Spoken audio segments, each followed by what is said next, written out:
1857 বিদ্রোহ ঠাকুমার মা আজ অপারেশন সিঁদুরে কর্নেল সোফিয়া। রক্তে বইছে দেশপ্রেম, ঠাকুরদার কথাতেই সেনাবাহিনীতে যোগ সোফিয়ার। আমি ফৌজির সন্তান বলেছিলেন কর্নেল সোফিয়া কুরেশি। আজ তিনি গর্ব ভারতের। ভারতীয় সেনার সাহসিক অভিযানের নাম অপারেশন সিঁদুর। পেহেলগাঁওয়ে জঙ্গিদের সিঁদুর মোছার হুমকির বদলা নিতে ভারত ঢুকে গুঁড়িয়ে দিয়েছে 9টি জঙ্গি ঘাঁটি। এই অভিযানের নেতৃত্বে রয়েছেন দেশের দুই সাহসিনী কর্নেল সোফিয়া কুরেশি এবং উইং কমান্ডার ভিওমিকা সিং। কিন্তু জানেন কি, কর্নেল সোফিয়ার রক্তে বইছে বীরত্বের ইতিহাস। তার ঠাকুমার মা ছিলেন 1857 সালের স্বাধীনতা সংগ্রামী, যিনি রানী লক্ষ্মীবাঈয়ের পাশে দাঁড়িয়ে যুদ্ধ করেছিলেন। কর্নেল সোফিয়া নিজে বলেছিলেন, আমি ফৌজির সন্তান, আমার ঠাকুমা মা ছিলেন মহিলা যোদ্ধা।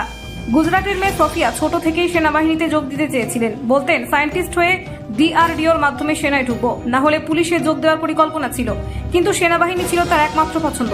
ঠাকুরদা বলতেন, প্রত্যেক দেশবাসীর কর্তব্য সতর্ক থাকা এবং দেশের পাশে দাঁড়ানো। এই লাইনটাই গেঁথে গিয়েছিল ছোট্ট সোফিয়ার মনে। তিনি শুধু একা নন, তার যমজ বোন সায়নাও ছোটবেলায় সেনা হতে চেয়েছিলেন, যদিও পরে মডেলিংকে ক্যারিয়ার হিসেবে বেছে নেন তিনি। আপনারা দেখছেন বলছে বাংলা।